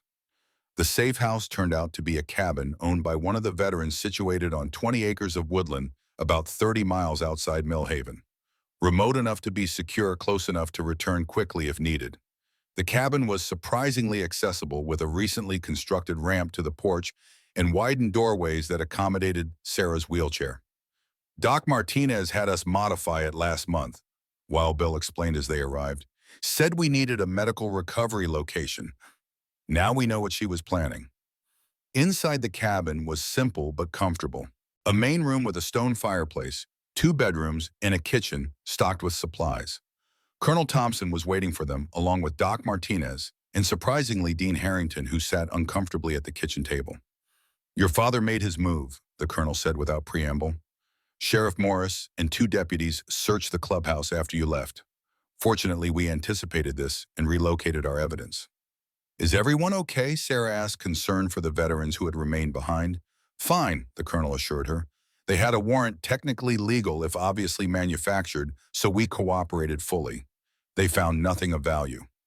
Dean looked up from the table, his expression haunted. This is my fault. I should have warned you my father would use legal channels to harass you. We expected it, the colonel replied dismissively. Your father is nothing if not predictable in his tactics. Doc Martinez brought Sarah a cup of tea and a sandwich. You need to keep your strength up. Tomorrow will be challenging. What happens now? Sarah asked, accepting the food gratefully. The colonel spread a map of Millhaven across the table, various locations marked with military precision. Jessica's article has forced your father's hand, Dean. He'll need to respond publicly, which means he'll be visible. Meanwhile, we execute the next phase of our plan. Dean leaned forward, studying the map. He'll hold a press conference first thing tomorrow. Standard damage control. Deny everything, question the motives of his accusers, promise a full internal investigation that will never happen. Exactly as we want, the colonel confirmed. While he's busy playing to the cameras, we'll be gathering the final evidence we need. He pointed to a location marked on the map, the Harrington Construction Headquarters. Dean has provided the location of your father's private files. Tomorrow morning, Jake and Bill will accompany him to retrieve them while Robert is occupied elsewhere. Sarah frowned. Isn't that breaking and entering? Not with the owner's son providing access, the colonel explained. Dean's name is on the company papers as vice president, though it's largely a ceremonial title. He has legal right to enter the building and access company records. My father will claim I stole confidential documents, Dean warned. Let him, the colonel replied. By then, the documents will be in the hands of the state prosecutor's office and the media. The truth doesn't become less true because someone wishes to suppress it. Sarah studied Dean's face, still uncertain about his sudden conversion. Why are you really doing this? Yesterday you were threatening me, and today you're risking everything to help me. Dean met her gaze directly for the first time. Because I saw my future in my father's eyes tonight. The man he's become, calculating, cold, seeing people as obstacles to be removed. That's not who I want to be. He hesitated, then added more quietly, and because what happened to you was wrong. I can't change it, but I can help make sure it doesn't happen to someone else. Sarah wasn't entirely convinced, but she recognized genuine remorse when she saw it. I hope you mean that. Time will tell, the colonel observed, returning to the map. Now the council meeting is scheduled for Tuesday morning. That gives us 3 days to compile our case and prepare our presentation. Wild Bill tapped another location on the map. What about the accident site? If we're claiming the guardrail was improperly installed, we should document the current conditions before Harrington has a chance to make modifications. Already handled, the colonel replied. Sergeant Williams photographed and measured everything this afternoon. The original specifications called for support posts every 6 feet with specific depth requirements. The actual installation used posts every 10 feet inadequately anchored. The failure point in Sarah's accident shows clear evidence of this deficiency. Doc Martinez turned to Sarah. We'll need you to work with Jessica on your testimony. Personal impact statements are powerful, but they need to be focused and factual to withstand cross-examination. Sarah nodded, the reality of her role settling more firmly on her shoulders. She wasn't just a witness, now she was becoming the face of the case against Robert Harrington. I can do that. You should rest now, Doc advised, noting the fatigue evident in Sarah's posture. Tomorrow will be demanding. As the others continued planning, Jake helped Sarah to one of the bedrooms, which had been prepared with her needs in mind. The bed was positioned to allow easy transfer from her wheelchair and the attached bathroom had been similarly modified. "Will you be okay?" Jake asked as she settled in. "This is a lot to process in one day." Sarah smiled tiredly.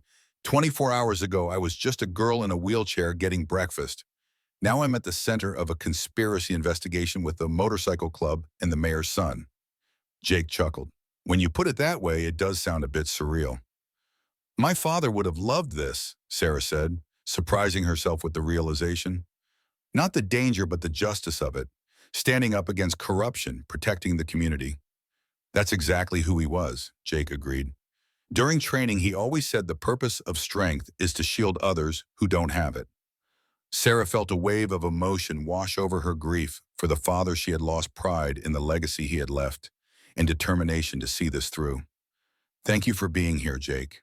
For helping me understand who my father really was." He nodded, respecting the depth of her feelings without requiring her to explain them. "Get some rest, Sarah. Tomorrow we start bringing Robert Harrington to justice." Sleep came surprisingly easily, the emotional exhaustion of the day pulling Sarah into deep slumber. She dreamed of riding on a motorcycle, the wind in her hair, her legs strong and sure as they gripped the machine. In the dream, her father rode beside her, his face younger than she remembered, smiling with pride. She woke to the smell of coffee and bacon sunlight streaming through the cabin windows. For a moment, disorientation gripped her. This wasn't her bedroom, and yesterday's events seemed like another dream. Then reality reasserted itself as she heard the low murmur of voices from the main room. Using the modifications Doc had installed, Sarah managed her morning routine independently before wheeling herself into the main room. The Iron veterans were gathered around the television watching a news broadcast. On screen, Robert Harrington stood at a podium before Millhaven Town Hall, his expression grave as he addressed reporters. "These allegations are not only false but malicious," he was saying, his politician's voice projecting sincerity. "Harrington Construction has always maintained the highest standards of quality and safety. The suggestion that we would compromise public safety for profit is offensive and defamatory." A reporter off camera asked a question. "Mayor Harrington, the Tribune article specifically mentions your company's work on Route 16, where Sarah Mitchell was injured 2 years ago. Do you deny that substandard materials were used on that project?" Robert's expression hardened slightly. "That accident was a tragedy, and my heart goes out to the Mitchell family. But the investigation at the time was thorough and concluded that road conditions were not a factor. Miss Mitchell was driving too fast for conditions on a rainy night." Sarah felt heat rise in her face. "That's a lie. I was doing exactly the speed limit." "The police report confirmed it." Colonel Thompson nodded grimly. "He's rewriting history to protect himself. Classic tactics." On screen, another reporter pressed, "What about the documents cited in the article, construction specifications that weren't met, inspection reports with irregularities?" "I haven't seen these supposed documents," Robert replied dismissively, "but I welcome any legitimate investigation. Harrington Construction's records are open to proper authorities." He straightened his tie, a gesture Sarah now recognized as a tell when he was uncomfortable. "What concerns me is the source of these accusations. A group of aging motorcycle enthusiasts with a personal vendetta manipulating a vulnerable young woman for their own purposes." Wild Bill snorted in disgust. "Vulnerable? He hasn't met you properly, has he?" Sarah smiled despite her anger. "He's trying to discredit me before I can testify." "Standard character assassination," the colonel confirmed. "But it won't work if we have the documentation to back our claims." As if on cue, Jake and Dean entered from one of the bedrooms, both dressed in business attire that made them look like young executives. Dean carried a briefcase that hadn't been there the night before. "Ready?" the colonel asked them. Dean nodded, his face pale but determined. "My father will be tied up with the press conference and damage control meetings for at least 2 hours. The office will be minimally staffed." "Remember," the colonel instructed, "you're there officially as the vice president conducting company business. Jake is your consultant. Nothing illegal about it. Just walk in like you own the place," Wild Bill added. "Because technically you do." Dean attempted a smile that came out more like a grimace. "Let's get this over with." After they departed, Sarah's attention returned to the television, where Robert Harrington was concluding his statement. "I want to assure the people of Millhaven that these baseless accusations will not distract me from serving this community. The truth will prevail, as it always does." "On that," Colonel Thompson said quietly, "we finally agree." The morning passed with agonizing slowness. Sarah worked with Jessica Reed, who had arrived early, refining her testimony for the council meeting. Doc Martinez helped her organize medical records that documented the extent of her injuries and subsequent treatments. The other veterans moved in and out of the cabin, some standing guard, others gathering additional witnesses from town who had seen Dean's behavior at the diner. Shortly after noon, Jessica's phone rang. She answered, listened intently, then turned to the group with excitement. "That was my editor. The story's blowing up. 3 other families who lost loved ones on Harrington construction projects have come forward with similar concerns about safety violations."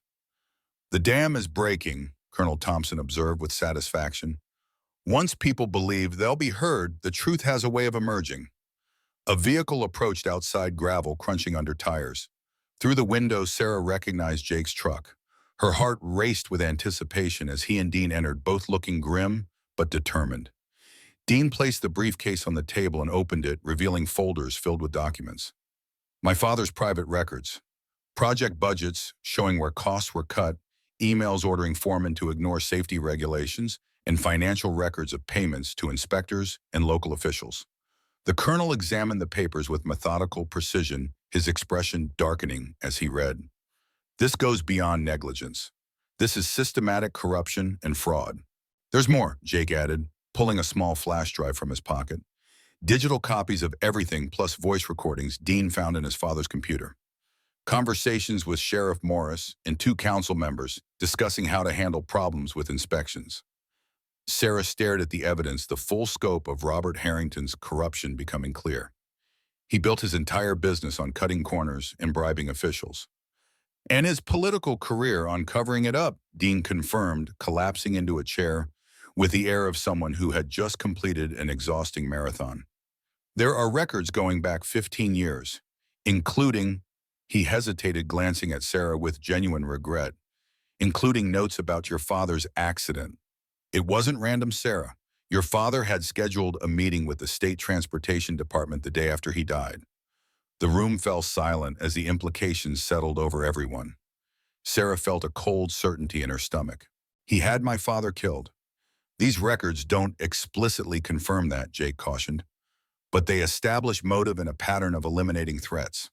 Colonel Thompson carefully organized the documents, his military training evident in his methodical approach. "This is enough to launch a formal investigation by state authorities. Jessica, can you get copies to your editor and to the Attorney General's office?" The young reporter nodded, already photographing key documents with her phone. "The Tribune's lawyers will verify everything before publication, but this is more than enough to substantiate our reporting." "What about the council meeting?" Sarah asked. "Do we still need to go through with it if we're taking this to state authorities?" "Absolutely," the colonel replied firmly. "Public accountability matters. The state investigation could take months, and Harrington might find ways to obstruct it. But a public presentation of evidence with media present creates pressure that can't be easily dismissed." Wild Bill, who had been reviewing some of the financial records, looked up with a grim expression. "There's something else here. Payments to a man named Victor Kelso listed as security consultant. Large amounts always after problems were resolved." The colonel's expression darkened. "I know that name. Former military contractor with a questionable reputation. Specializes in problems that disappear permanently." "My father's hitman," Dean said flatly, the color draining from his face. "I've met him. He comes to the house sometimes for private meetings." Sarah felt a chill run through her. If these documents become public, what's to stop him from silencing us the same way he silenced my father? "Us," Wild Bill said, simply gesturing to the assembled veterans. "Kelso may be dangerous, but he's one man. We're a brotherhood." "Nevertheless," the colonel added, "we take no unnecessary risks. From now until the council meeting, no one goes anywhere alone. We operate with full security protocols." The gravity of the situation settled over the group. They weren't just exposing corruption anymore. They were potentially facing a killer who had already eliminated at least one threat to Robert Harrington's empire. "I should call my mother," Sarah said, suddenly concerned. "If Kelso targets people close to those who threaten my father—" "Already handled," Doc Martinez assured her. "2 of our members are watching your home, and I personally spoke with the hospital's head of security. Your mother is never alone." Sarah nodded gratefully, amazed at the veterans' thoroughness. These men and women had planned for contingencies she hadn't even considered, their military training translating seamlessly to this civilian battlefield. The remainder of the day passed in focused preparation. The documents were organized into clear presentations with copies made for council members, the media, and state authorities. Sarah refined her testimony, with Jessica's help finding the balance between emotional impact and factual precision. Dean provided insight into his father's likely counterarguments, helping them prepare rebuttals. By evening, exhaustion had settled over the group. Doc Martinez insisted everyone rest, knowing the coming days would require clear minds and steady nerves. Sarah found herself on the cabin's porch watching the sunset paint the Pennsylvania hills in gold and crimson. Jake joined her, offering a cup of hot chocolate. "Penny for your thoughts," he asked, settling into a chair beside her wheelchair. Sarah sipped the sweet drink, gathering her thoughts. "I keep thinking about my father, how much I didn't know about him. The Iron Veterans, his investigation into Harrington, the danger he faced alone." "Not alone," Jake corrected gently. "He had the Brotherhood, even if he kept them separate from his family life." "Still," Sarah persisted, "I wish I'd known the whole man, not just the parts he showed me." Jake considered this. "I think all parents do that to some extent, show their children the best versions of themselves. Your father wanted you to see strength, honor, discipline. The parts that would inspire you, not the struggles or the dangers." "Maybe," Sarah conceded, "but knowing what I know now, I would have told him I could handle the whole truth, that I was stronger than he thought." "He knew how strong you were," Jake assured her.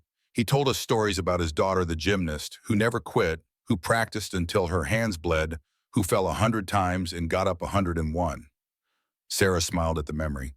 "He used to time my practices. Said if I could push through when I was tired, I could push through anything." "He was right," Jake observed, looking out at the deepening twilight. "Look at you now." The simple statement touched Sarah deeply. Since her accident, most people had treated her with either pity or awkward encouragement. Jake saw her strength as a natural extension of who she'd always been, not as some triumph over adversity. "Thank you," she said quietly, "for helping me see myself through my father's eyes." Inside the cabin, the telephone rang. Colonel Thompson answered, his voice carrying clearly through the open window. The conversation was brief but evidently significant, as he immediately called for everyone's attention. "That was our contact in the sheriff's department," he announced when Sarah and Jake rejoined the group. "Robert Harrington has filed formal charges against the Iron Veterans for harassment, intimidation, and theft of company documents. Sheriff Morris has issued arrest warrants for myself, Wild Bill, and several other members." "Can he do that?" Sarah demanded, outraged. "The documents prove his corruption." "The documents aren't in evidence yet," the colonel explained patiently. "Until they are formally submitted to authorities, they're just papers we possess. Papers Robert claims were stolen." "But I authorized their removal," Dean protested. "I'm a company officer." "And your father will claim you were coerced or manipulated," Jake pointed out. "It's a delay tactic designed to disrupt our momentum before the council meeting." Colonel Thompson's expression remained calm, the seasoned officer assessing battlefield conditions. "This changes nothing in our overall strategy. It simply means those of us named in the warrants must avoid arrest until after the council presentation." "You'll be fugitives." Sarah realized the implications dawning on her. "Temporarily," the colonel confirmed. "Once the evidence is publicly presented and in the hands of state authorities, local charges will become secondary." Wild Bill seemed almost amused by the development. "Wouldn't be the first time I've operated behind enemy lines." The telephone rang again. This time Doc Martinez answered, her expression growing concerned as she listened. "It's for you, Sarah. Your mother." Sarah took the receiver, heart racing. "Mom, are you okay?" "I'm fine." Eleanor Mitchell's voice came through clearly, though pitched low as if she didn't want to be overheard. "But there's something you need to know. Sheriff Morris and 2 deputies searched our house this afternoon with a warrant. They claim to be looking for stolen documents." "They won't find anything," Sarah assured her. "We have everything secure here." "That's not all," her mother continued. "After they left, I received a phone call. A man I didn't recognize. He said," her voice faltered, "he said I should convince you to drop this crusade or I might have an accident like your father's." Cold fear washed over Sarah. Mom, you need to get out of there now. Come to the cabin. I can't leave, Eleanor replied with surprising resolve. I have patients who depend on me, but I've spoken with Judge Wallace's brother. I'm staying at their house tonight with their security system and their very large dog. It's not enough, Sarah insisted. These people killed Dad. They won't hesitate. Sarah, her mother interrupted firmly. Your father faced worse in Korea and never backed down from what was right. I won't dishonor his memory by running now. The determination in her mother's voice was so familiar, the same stubborn courage Sarah had inherited from both parents. At least accept protection from the Iron Veterans. Already arranged, Eleanor confirmed. Two very capable gentlemen are escorting me to and from the hospital. Sergeant Williams and a Mr. Martinez. Sarah felt a measure of relief. The Iron Veterans had anticipated this threat as well. Be careful, Mom, please. You're the one they really want to silence, her mother reminded her. Your testimony is what they fear most. Promise me you will take every precaution. I promise, Sarah assured her, though the weight of responsibility felt heavier than ever. After the call ended, Sarah relayed the threat to the others. Colonel Thompson's expression hardened. Robert's getting desperate. He's escalating from legal harassment to outright intimidation. Kelso, Dean said grimly, that's his style. Veiled threats creating fear before acting. Then we accelerate our timeline, the colonel decided. The council meeting is scheduled for Tuesday, but we can't wait. Tomorrow morning we take our evidence directly to the media and state authorities simultaneously. Jessica nodded in agreement. My editor has contacts in the Attorney General's office. We can coordinate for maximum impact. What about my mother? Sarah asked, still shaken by the threat. We'll move her tonight, Colonel Thompson assured her, regardless of her objections. Williams and Martinez have their orders. As the veterans mobilized around this new plan, Sarah felt the momentum building toward an inevitable confrontation. Robert Harrington had spent years building his empire on corruption, silencing those who threatened to expose him. But he had never faced an opponent like the Iron Veterans men who had survived war, who understood strategy and sacrifice, who operated with the discipline of soldiers and the determination of those fighting for justice. Get some rest, Doc Martinez advised Sarah. Tomorrow will be the most challenging day yet. Sleep came fitfully that night. Sarah's dreams filled with dark roads and failing guardrails, her father's face appearing briefly before fading into shadow. She woke before dawn, the cabin quiet except for the soft movements of veterans taking turns on watch. Jake was in the kitchen making coffee. He offered Sarah a cup, his expression suggesting he too had slept poorly. Big day. The biggest, she agreed, accepting the steaming mug. Is everything ready? Jake nodded. The colonel's been up for hours organizing the final details. Your mother is safe. They moved her to a different location last night. Dean's preparing to make a formal statement to the media. And the evidence? Copies are already on their way to the state capitol with two veterans. The originals will be presented at a press conference this morning, then delivered to state police. Sarah sipped her coffee, drawing strength from its warmth and familiarity. What happens after, assuming we succeed, and Robert Harrington faces justice? Jake considered the question. The legal process will take time. Investigations, possibly trials. For you personally, he hesitated. What do you want to happen next, Sarah? The question caught her off guard. She had been so focused on exposing the truth about her accident and her father's death that she hadn't thought beyond that goal. I don't know, she admitted. Everything's changed so quickly. The Sarah Mitchell who went for pancakes 3 days ago doesn't exist anymore. No, Jake agreed. She's become something more. Before Sarah could respond, Wild Bill entered the kitchen, his expression grave. We've got movement. Sheriff's Department vehicles approaching from the main road. Colonel Thompson appeared from the back room already fully dressed. How many? 3 that I can see, probably more coming from other directions. The colonel nodded unsurprised. They found us sooner than expected. Initiate Plan Delta. The cabin erupted into controlled activity. Veterans moved with practiced efficiency, gathering essential documents and equipment. Dean emerged from one of the bedrooms looking anxious but determined. Sarah, Colonel Thompson addressed her directly. You, Jessica, and Dean will leave now with Jake through the back trail. The 4 of you are carrying the most important weapons. We have your testimonies and the evidence. What about the rest of you? Sarah asked, already knowing the answer. We'll create a diversion, Wild Bill said with a grim smile. Give you time to reach the Tribune offices in Harrisburg. Sarah shook her head. They'll arrest you. Eventually, the colonel acknowledged, but not before we've ensured your safe departure. This isn't our first tactical retreat, Miss Michelot. The enormity of their sacrifice struck Sarah deeply. These men, already in their 60s and 70s, were risking imprisonment to protect her and ensure the truth reached the public. There has to be another way. There isn't, the colonel said simply, and we made this choice before you ever joined us.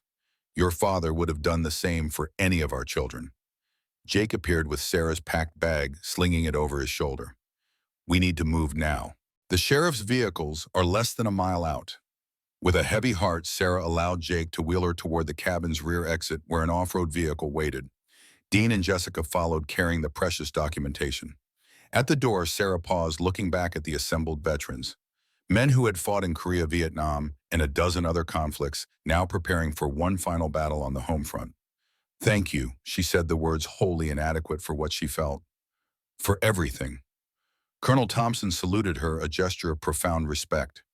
Honor your father's memory. Sarah, tell the truth no matter what. Outside, Jake helped her into the waiting vehicle, a modified Jeep with room for her wheelchair in the back. As they pulled away down a narrow forest trail, Sarah heard the approaching sirens and saw veterans taking positions around the cabin, ready to delay the inevitable as long as possible. They'll be okay, Jake assured her, though his voice lacked conviction. The colonel has dealt with worse situations than an overzealous sheriff. Sarah nodded, forcing herself to focus on the mission ahead rather than those left behind. The winding trail eventually connected with a secondary road where a nondescript sedan waited, engine running. Vehicle transfer, Jake explained as he helped Sarah into the new car. Standard evasion protocol. Dean and Jessica loaded the documents in Sarah's wheelchair, then joined them in the sedan. Jake drove with the careful precision of someone trained in evasive techniques, taking back roads and changing direction frequently to ensure they weren't followed. The press conference is scheduled for 10 o'clock at the Tribune's Harrisburg office, Jessica explained as they drove. My editor has confirmed reporters from major outlets will attend, plus representatives from the Attorney General's office and state police. My father will try to stop us, Dean warned. He has contacts throughout the region. Then we don't give him time to mobilize them, Jake replied, increasing their speed on a clear stretch of highway. We'll be in Harrisburg before he realizes where we're headed. The morning sun climbed higher as they drove, illuminating the Pennsylvania countryside in crisp autumn light. Sarah watched familiar landscapes give way to unknown territory, a physical journey that mirrored her emotional one. 3 days ago, she had been defined by her limitations, her life contained within the boundaries of Millhaven and her wheelchair. Now she was racing toward a confrontation that would expose corruption and perhaps deliver justice for her father. They reached Harrisburg without incident, navigating morning traffic to reach the Tribune's downtown offices. Security guards met them at a side entrance, escorting them through the building to a conference room already buzzing with activity. Journalists arranged recording equipment while photographers tested lighting. A table at the front displayed nameplates for each speaker: Sarah Mitchell, Dean Harrington, Jessica Reed, and representatives from state agencies. Jake helped Sarah into her wheelchair and positioned her near the table. This is it, he said quietly. Everything we've worked for comes down to the next hour. Sarah nodded, surprised to find her nervousness had given way to calm resolve. I'm ready. Jessica approached, her professional demeanor in place, though excitement shone in her eyes. We're making history today, Sarah. Small-town corruption rarely gets this level of attention. It's not about attention, Sarah replied. It's about truth. The conference room doors opened, admitting a stream of reporters and photographers. Camera flashes illuminated the room. As Sarah took her position at the table, the documents arranged before her like weapons of a different kind. Dean sat beside her, his face pale but determined, while Jessica took the moderator's position. At precisely 10 o'clock, Jessica called the press conference to order.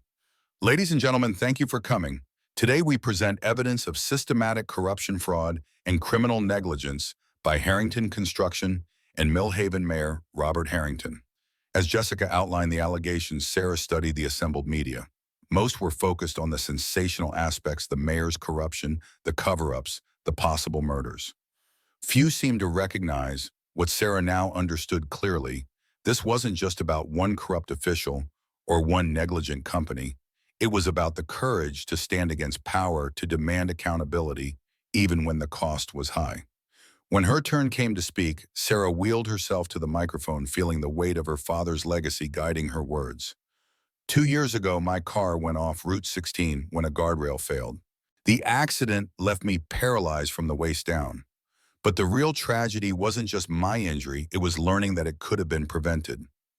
She detailed the evidence they had uncovered, explained the pattern of negligence and corruption, and described her father's efforts to expose the truth before his death. Her voice remained steady, even as she addressed the most painful revelations. I believe my father was murdered because he discovered what we're presenting today. I can't bring him back, and I may never walk again. But I can ensure that no other family experiences what mine has suffered because of corporate greed and political corruption. Dean spoke next, his testimony perhaps the most damning. The mayor's son publicly acknowledging his father's crimes, providing insider details that only he could know. The assembled reporters leaned forward, sensing the career-making story unfolding before them. As the press conference concluded, state police officers entered the room, conferring briefly with the Attorney General's representative before approaching the podium. Based on the evidence presented here today, the lead officer announced, the Pennsylvania State Police are opening a formal investigation into Robert Harrington and Harrington Construction. We're also dispatching officers to Millhaven to secure additional evidence and interview witnesses. Jessica fielded questions from reporters, keeping the focus on the documented evidence rather than speculation. Sarah felt a strange lightness, as if a burden she had carried for years had finally been set down. Whatever happened next, the truth was out. Her father's work was complete. As the room began to clear, Jake approached with a phone. Call for you. It's Wild Bill. Sarah took the phone eagerly. Bill, are you okay? What happened with the sheriff? The old veteran's chuckle came through clearly. We're fine. Morris and his deputies made a lot of noise, but once they realized you and the evidence were gone, they lost interest pretty quick, especially after the colonel informed them that state authorities had been notified of their arrival. So you weren't arrested? Oh, they took us in for questioning, Bill admitted. But without the mayor backing them, they didn't have much enthusiasm for the job. And now that your press conference has hit the news, they're more worried about saving their own skins than pursuing the mayor's vendetta. Relief washed over Sarah. What about my mother? Is she safe? Safe and proud as hell. She's watching you on the live television broadcast right now. After the call ended, Sarah found Dean standing alone by the window, watching the city below with a lost expression. What happens to you now? She asked, wheeling herself beside him. He shrugged, the gesture heavy with uncertainty. I don't know. I can't go home. My father will never forgive what I've done. He turned to face her. I don't regret it, though. For the first time in my life, I did something that actually matters. Sarah studied him, seeing not the arrogant bully from the diner, but a young man who had found the courage to break free from a toxic legacy. You could testify in the trials to come, help make sure justice is served completely. I will, he promised, whatever it takes to make amends. The Tribune's offices hummed with activity as the story spread across news networks. Reports came in from Millhaven State Police searching Harrington Construction headquarters, the sheriff's department. In disarray, Robert Harrington himself nowhere to be found. He's running, Dean predicted grimly when he heard this news. He has contingency plans, emergency funds hidden away. He won't get far, Jake assured them. Not with his face on every news channel and law enforcement agencies alerted. By late afternoon, confirmation came. Robert Harrington had been apprehended trying to cross the state line, a suitcase of cash and fake identification in his possession. The man who had ruled Millhaven through corruption and intimidation had fallen, his carefully constructed empire crumbling in a single day. As evening approached, arrangements were made for Sarah, Dean, and Jake to return to Millhaven under state police escort. The Iron veterans would meet them there, all charges against them dropped in light of the evidence they had helped uncover. Before leaving, Sarah gave a final interview to Jessica, who asked what she planned to do next. First, I'm going to hug my mother, Sarah replied with a smile. Then I'm going to visit my father's grave and tell him everything. After that, she paused, considering the unexpected freedom of possibilities before her. I think I'd like to work with other accident victims, help them rebuild their lives, and seek justice when the system fails them. Like a legal advocate, Jessica suggested. Sarah nodded, the idea taking shape as she spoke. Something like that, using my experience to help others navigate what I've been through. As they drove back toward Millhaven, the setting sun painted the sky in shades of gold and crimson. Sarah watched the changing landscape, thinking about all that had happened in just 3 days. She had discovered her father's secret life, exposed corruption that had claimed lives, and found strength she hadn't known she possessed. The road ahead would not be easy.